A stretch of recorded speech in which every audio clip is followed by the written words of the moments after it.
Hello. So without further ado, let's study the book forallX, which is an introduction to formal logic. It's an open access book. You can find that on vicinity.com. Don't know what that means. It is an open education resource, and it is, as I understand, written by many people. So let's just dive into it. It's written by P.D. Magnus, University of Albany. We have some thanks. Okay, let's look at the table of content. What is logic? Argument sentences, two ways that arguments can go wrong, deductive validity, other logical notions, formal languages, practice exercises. Sentential logic, okay, connectives, other symbols, truth tables, quantified logic, quantifiers, identity, that all seems to be very simple, formal semantics, and proofs. Oh, that sounds interesting. Derives roots, roots of replacement, and so on. I wonder if I can just jump to formal semantics, because I feel I studied this what is logic already a lot, sentential logic, and so on. So let's quantified logic, should also know. Let's just jump ahead and go to page 102. Let's see if I can make it. Not a very logical step, but what I feel annoyed with is this simple language at the beginning. Okay, this is actually what I want to get. So we have two arguments. Argument A, P or Q, then not P, therefore Q must be true. So if we know that the first statement is true, and then P is false, then we only have the option that Q must be true. And then we have the argument, if P, then Q, we have P, therefore Q. That should be clear. Let's make it a bit bigger. Clearly, these are valid arguments. You can confirm that they are valid by constructing 4-line truth tables. So we don't do a truth table here. Argument A makes use of an inference form that is always valid, given the disjunction and the negative of one of the disjuncts. The other disjunct follows as valid consequence. This rule is called disjunctive syllogism. So we have here a disjunction, then we have a negative, and this is called a disjunctive syllogism. Argument B makes use of a different valid form given a conditional, and the antecedent, the consequent, follows a valid consequence. This is called a modus ponens, a very well-known logical argument already known in the ancient times. When we construct truth tables, we do not give names to different inference forms. There is no reason to distinguish modus ponens from a disjunctive syllogism. For this same reason, however, the method of truth tables does not clearly show why an argument is valid. If you were to do a 1024-line truth table for an argument that contains 10 sentence letters, then you could check to see if there were any lines on which premises were all true and the conclusion were false. If you do not see such a line, and provided you made no mistakes in constructing the table, then you would know that the argument was valid. Yet you would not be able to say anything further about why this particular argument was a valid form. Okay, the aim of proof system is to show that particular arguments are valid in a way that allows us to understand the reasoning involved in the arguments. We begin with the basic forms like disjunctive syllogism and modus ponens. These forms can be combined to make more complicated arguments like this one. So, okay, now we have a more difficult statement. We have if not L, then J or L. So we have not L and we have J, so we all know this should be true, following the basic notions of how such logical operators work. But have I committed maybe a mistake in my mind? Have I committed a logical mistake? So we need to prove that, right? By modus ponens, 1 and 2 entail J or L. This is an intermediate conclusion. It follows logically from the premises, but it is not the conclusion we want. Now J and L and 2 entail J by disjunctive syllogism that we introduced before. We do not need a new rule for this argument. The proof of the argument shows that it is really just a combination of rules we have already introduced. So the idea is we have introduced rules before that we easily saw to be true, and now we just combine these. So we say, okay, this is a form of modus ponens, so we could minus p, minus l, or negative l replace with p, and the other one we could replace with q. Then we get a modus ponens form, and then we can say, well, it follows that J or L, and if J or L, then we can do the same here. J or L, we have J, therefore J is true. So that's the basic idea.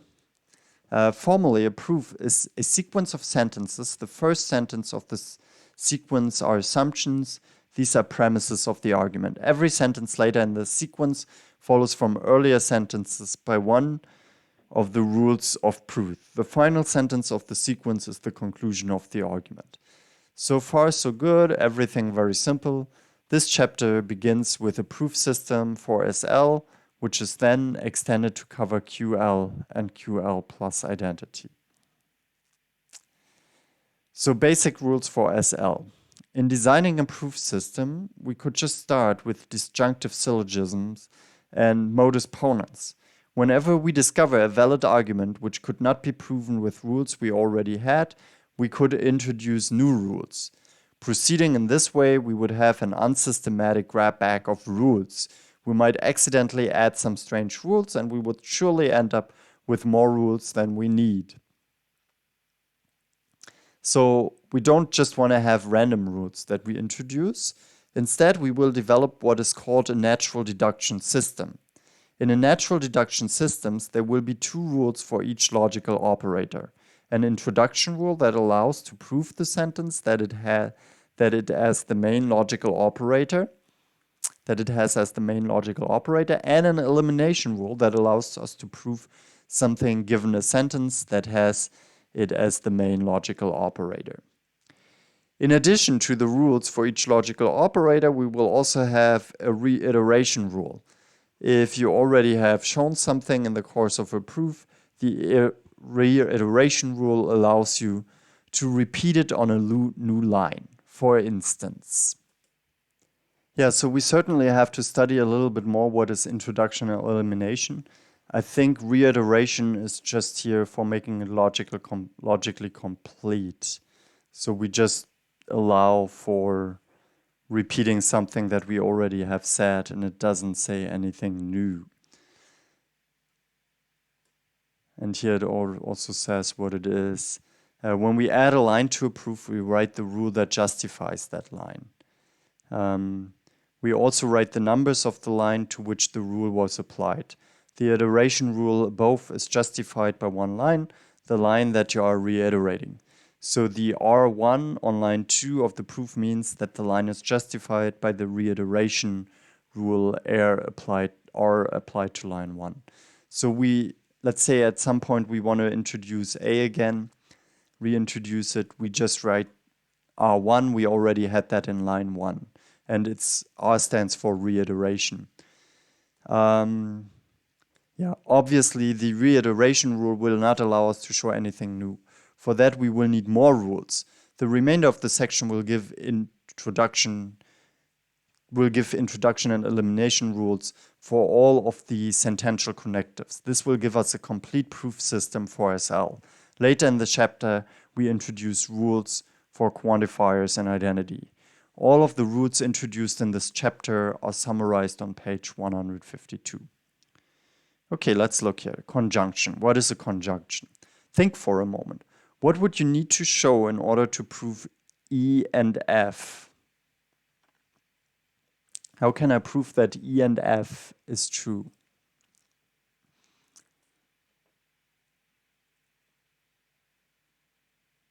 Of course, you could show E and F by proving E and separately proving F.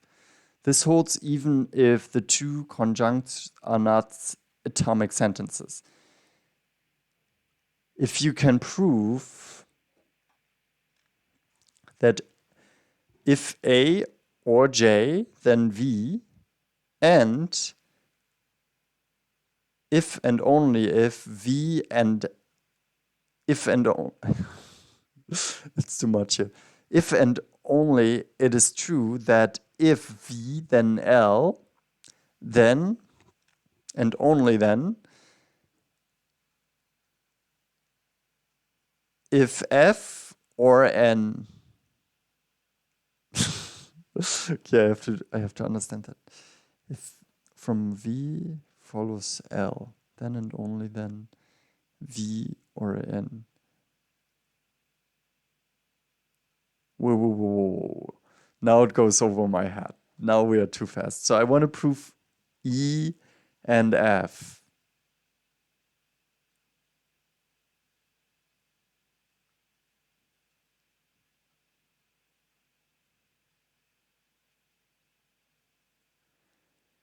Then you have effectively proven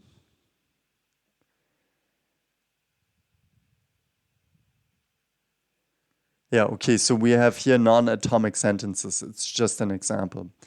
So this will be our conjunction introduction rule, which we abbreviate and I. So let's see here. YM. Okay, M is the line. So we call this line M, and this line we call N. So we have A, and we have B. And now we introduce M and N. And N means we have introduced M and N. So then we have A and B. So let's look at the explanation. A line of proof must be justified by some rule. And we have, and here we have, and I M N. This means conjunction introduction applied to line M and line N. These are variables, not real line numbers. M is some line and N is some other line. In an actual proof, the lines are numbered 1, 2, 3, and rules must be applied to specific line numbers. When we define the rule, however, we use variables to underscore the point that the rule may be applied to any two lines that are already in the proof. If you have K on line 8 and L on line 15, you can prove K and L at some later point in the proof with the justification and line 8 and introduction line 8, 15. Now consider now we go already to elimination, but I want to understand that here. It's sometimes simpler than you try to make it, right? And my mind sometimes says, "Huh?" But I think if we have A and B, then we can reasonably conclude that A and B. So if A is proven to be true and if B is proven to be true, then we have also proven A and B at the same time. And as we have said before, that's also true for more complex sentences. So this is really a very simple idea here, but for me, I always feel like for these introduction rules, I lack some understanding. If you understand what I said wrong or where I was a bit incomplete, then please correct me in the comments, because I feel like I have not a complete understanding of that yet. Now consider the elimination rule for conjunction. What are you entitled to conclude from a sentence like E and F? Surely you are entitled to conclude E. If E and F were true, then E would be true. Similarly, you are entitled to conclude F. This will be our conjunction elimination rule, which we abbreviate abbreviate, and E. Okay, and now we look at the proof. So if you have on any line M, A and B, you are allowed to conclude that A is true. So this is like the elimination rule that we introduce, and you are allowed to conclude that B is true. It seems, however, that you can introduce any kind of rule, right? Well, there are some constraints, broader discussion in logic to what elimination rules and introduction rules you are allowed. There's also a criterion of harmony, but I guess they don't discuss that here. When you have a conjunction on some line of a proof, you can use the elimination rule to derive either of the conjuncts. The elimination rule requires only one sentence, so we write one line number as the justification for applying it. Even with just these two rules, we can provide some proof. Consider this argument. Okay, now we have, again, a very complicated sentence of a very complicated premise of different atomic sentences, composed of different atomic sentences. So we have A or B. If A or B, then C or D. And if A or F, then G or H. And that means if E or F, then G or H, and AVB, then if AV, I say EVB, A or B, then C or D. I was like in my thoughts. I hope I didn't read it completely wrong. So what we have here is kind of commutation, right? We just put this here in the back. The main logical operator in both the premise and conclusion is conjunction. Since conjunction is symmetric, the argument is obviously valid. In order to provide a proof, we begin by writing down the premise. After the premises, we draw a horizontal line. Everything below this line must be justified by a rule of proof. So the beginning proof looks like this. So the line means that everything below this line must be justified by a rule or a proof, by a rule of proof. So, okay, we have this sentence. From the premise, we can get each of the conjuncts by elimination. Okay, we now apply the elimination rule. So we eliminate, we reiterate E1. We eliminate a part in E1, which we said, okay, that's our rule we already have. And we also do that on line 3. The rule and I requires that we have each of the conjuncts available somewhere in the proof. They can be separated from one another and they can appear in any order. So by applying the I rule to the lines 3 and 2, we arrived at the desired conclusion. The finished proof looks like this. So now we do the elimination rule and the I rule together. So we do here E1 and then we do E2. We could probably also have done that all in one step. And now we take line 3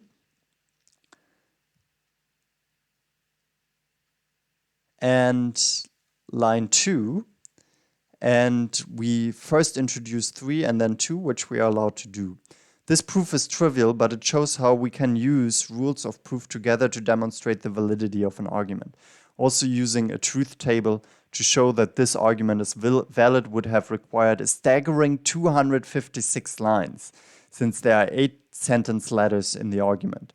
So this is a more efficient way of doing it with formal logic to show that this is really true. But we see the power of it, right? We have now defined a formal system, and we can operate with that formal system and demonstrate truth preservation.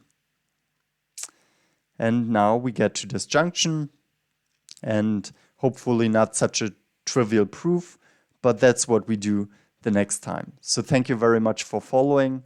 If you have any comments and want to correct me, I'm sometimes not very precise, so please correct me. If you're interested in more philosophical work and making it a bit easier to really go through some books and maybe to discuss that with me, then follow the channel and don't hesitate to contact me in the comment section. Thank you very much and talk to you next time.